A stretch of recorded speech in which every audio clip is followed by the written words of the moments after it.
Olá pessoal, tudo bem? Nesse vídeo eu vou comentar com vocês sobre o conceito de fobia social, ansiedade social, medo de falar em público, o que é, como isso se manifesta na psicologia e também forma de tratamento. Bem, a gente pode dizer de uma maneira mais geral que ter medo de falar em público, por exemplo, ou medo de se encontrar com determinadas pessoas em determinados contextos, tudo isso é chamado de ansiedade social ou fobia social, dependendo da época dentro da psicologia, dependendo do autor. Fobia, a palavra fobia vem do grego, vem de um deus chamado Phobos, que insuflava o medo no coração dos guerreiros, fazia com que eles se paralisassem na guerra e então fossem abatidos pelo inimigo. Existe esse deus grego chamado Phobos, que deu origem à palavra nossa fobia. Então nós falamos de fobia, de ansiedade social, nesse contexto em que há medo nas interações sociais. Então pode ser falar para muitas pessoas, pode ser ter vergonha de falar com o carteiro. Depende da intensidade e da amplitude, o número de pessoas que vão despertar, digamos assim, ser um estímulo para a ativação desse quadro. Eu vou utilizar aqui uma explicação que eu dei num dos últimos vídeos do nosso canal, onde eu falo sobre o modo cognitivo. Eu vou deixar o link embaixo na descrição e também ao final do vídeo você pode clicar e saber mais detalhes sobre o modo. O modo de funcionamento na psicologia cognitiva é como uma unidade que é composta de pensamentos, sentimentos, corpo, fisiologia, motivação e comportamento. Isso é um modo de funcionamento. Nós podemos pensar num modo de funcionamento da fobia social, da ansiedade social. Então, se nós pensarmos, por exemplo, num ator, o ator vai gravar um filme e ele é convidado para representar um personagem que tem fobia social. O que ele vai ter que fazer? Ele vai ter que desenvolver dentro dele esse modo, ele vai ter que ativar esse modo de funcionamento, com pensamentos específicos, sentimentos específicos, reações fisiológicas no corpo específicas, todo o sistema de motivação, comportamento, fisiologia, todo um modo de funcionamento para representar esse papel de alguém que tem fobia social, ansiedade social. Esse modo, portanto, ele pode ser construído, ele pode ser ativado, seja por um ator, seja por uma pessoa, ao longo da vida. Então pode ser que uma pessoa nunca tenha tido esse tipo de modo ativo e de repente com 40, com 50 anos, esse modo pode ser ativado. Tudo bem? Então isso é um modo de funcionamento. Se a gente pensar dessa forma, a fobia social, a ansiedade social, medo social, tudo isso é um modo ativado naquele momento, na interação com pessoas. Existem fobias específicas, fobia de cachorro. É um modo também de funcionamento que vai ser despertado, que vai ser ativado com cachorros. Nesse caso, se a gente for levar para simplificar, esse modo que eu estou falando aqui agora para vocês, ele é ativado quando há outras pessoas. Se a pessoa está sozinha em casa, ela não vai ter fobia social, porque a fobia social é ativada com pessoas. Ok? Então, o que isso tudo quer dizer? Que esse modo ele é ativado e esse modo é desativado. Eu sempre tenho uma preocupação aqui no canal e também, enfim, ao longo da minha carreira, eu sempre tive muita preocupação com a relação aos transtornos e o fato de que isso muitas vezes é utilizado para taxar a pessoa, ou então a pessoa pega aquele conhecimento da psicologia e coloca como se fosse um crachá nela. Então ela pode pegar assim, vivencio isso, esse modo é ativado para mim às vezes, então eu falo que eu sou uma pessoa fóbica social, eu tenho ansiedade social, como se isso fosse uma identidade, como se isso fosse para sempre, como se sempre eu fosse ter esse tipo de ativação desse modo. Isso não é uma verdade.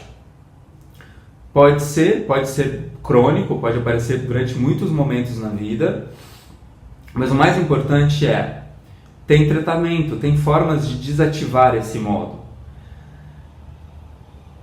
Tá? Então, isso é muito importante, saber que não é uma identidade, não quer dizer que uma pessoa que tenha uma certa fobia social vai ter para sempre. Ela pode buscar tratamento com psicólogos, com psiquiatras e ter um caminho para solucionar isso, para desativar esse modo. Da mesma maneira como um ator ele pode criar esse modo, com esses vários componentes, pensamentos, emoções, sentimentos, motivação, comportamento, fisiologia do corpo, o ator criou isso, certo? Ele também, depois que ele terminar o papel, ele vai desativar esse modo. Uma pessoa também pode aprender a desativar esse modo que pode ter estado ativo durante muitos anos na vida.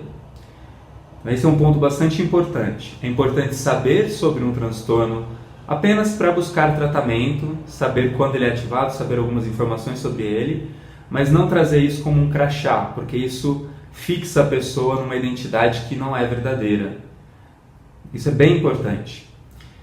Dizendo isso também, é importante salientar para vocês que esse modo, chamado fobia social, ansiedade social para alguns autores, ou medo, né, no lidar com as pessoas, é bastante comum. Então, se a gente pensa no contexto de falar em público, algumas pesquisas apontam que existe uma alta prevalência de fobia social, de ansiedade social ao falar em público. É, na verdade, uma das maiores prevalências em todos os transtornos, todos os sintomas que a gente estuda na psicologia. Algumas pesquisas, então, apontam que é por volta de 50% da população mundial, 50% da população mundial apresenta algum tipo dessa ativação da fobia social, da ansiedade social ao falar em público. Pode ser bastante leve, então a pessoa sente uma taquicardia, um frio na barriga, tem pensamentos de medo, de que talvez não vai dar certo, de que as outras pessoas podem julgá-la, criticá-la, que talvez ela não dê conta. Então isso pode aparecer de maneira bem pequena, bem leve, e aí a pessoa consegue ir e falar em público. Outras pessoas vai ser mais ou menos forte, e para outras pessoas pode ser muito forte. Essa ativação, essas sensações, esses pensamentos. E aí, quando é muito forte, quando é realmente algo que atrapalha a vida, é importante buscar tratamento, porque existe maneira, existe muito estudo, muito trabalho na psicologia para fazer com que esse modo seja desativado. Inclusive também com o uso, né, e com a ajuda dos psiquiatras, com medicamentos, isso também contribui bastante. Então, numa certa interação social, seja com uma pessoa, seja com 200, falar em público para 200, para 1000 pessoas, se isso é ativado, isso pode ser desativado também. Então, existem terapias, existem linhas da psicologia que trabalham especificamente sobre isso, e eu recomendo a linha, a forma mais recomendada que eu conheço, é a terapia cognitivo-comportamental para esse tipo de transtorno. É a forma mais rápida de tratamento. Existem outras terapias muito boas também e sempre ajudam, as outras abordagens da psicologia sempre ajudam. Existem outras formas também de contribuir com isso.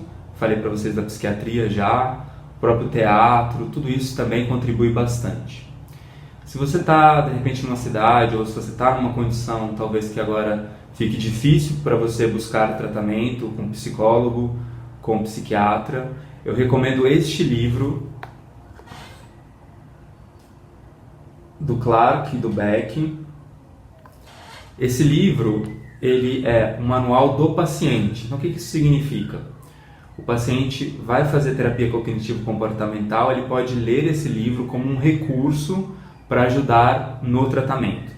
Os autores também dizem que é possível utilizar o livro sem estar fazendo terapia. Claro, vai ser um pouco mais desafiador fazer as técnicas, talvez surjam mais dúvidas, mas mesmo assim é o melhor livro para isso. Como se fosse um livro de autoajuda, entre aspas, mas baseado na ciência da psicologia cognitivo-comportamental. Bem, gente, é basicamente isso. Importante saber que é um modo de funcionamento que ele aparece e depois desaparece. Ele pode ser ativado e parecer que é um transtorno durante muitos anos, mas ele pode ser desativado, ele pode ser desconstruído com vários tipos de abordagem, especialmente com a terapia cognitivo-comportamental e outras formas de terapia.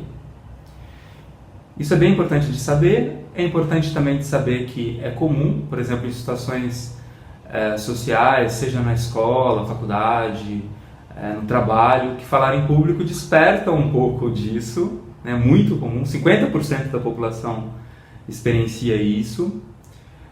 Isso pode ajudar a reconhecer que não é algo de outro mundo, não é algo que faz ser uma pessoa com problema, mas se você quer, de repente, sei lá, uma promoção no trabalho, se você quer crescer na sua carreira, a gente sabe que a habilidade de falar em público é muito importante. E aí você pode fazer um tratamento para superar essa dificuldade, caso você tenha. Temos um vídeo aqui no canal, que eu também vou deixar o link para vocês, com dicas, 10 dicas sobre como falar em público. 10 dicas simples que, se você for mudando e melhorando esses 10 itens, certamente você também vai falar em público muito melhor. Se você tiver dúvidas sobre esse vídeo, comentários, por favor escrevam. Até o próximo vídeo, pessoal. Um grande abraço. Até logo mais.